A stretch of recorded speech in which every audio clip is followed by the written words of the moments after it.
Patrick Jagou, sentier d'auteur, la Jagou d'émissions littéraires produite en partenariat avec la Société des auteurs savoyards. Aujourd'hui, j'ai le plaisir d'accueillir le romancier Douglas Kennedy. Douglas Kennedy, où êtes-vous né? Êtes-vous savoyard?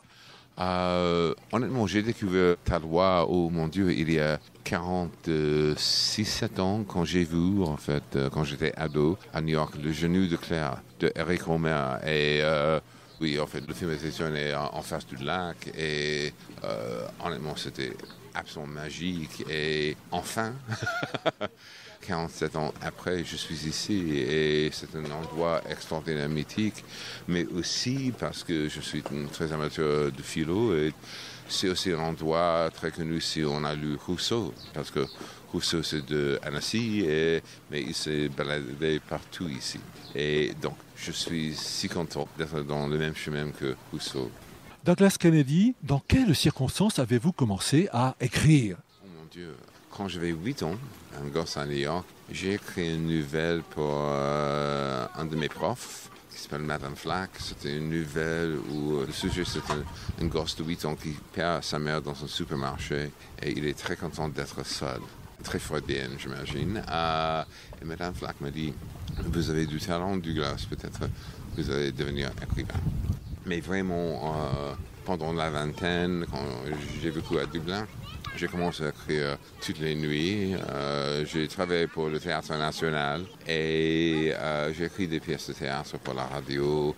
J'étais dramaturge assez médiocre. Et puis en 88, mon premier livre est sorti à Londres. J'ai déménagé à Londres et j'ai commencé ma vraie vie littéraire. Douglas Kennedy, est-ce que vous voulez bien nous parler de votre dernier ouvrage intitulé « Toutes ces grandes questions sans réponse » ? Oui, avec plaisir. J'ai écrit ça il y a 2-3 ans, avant mon 60e anniversaire. 60 ans, c'est quelque chose.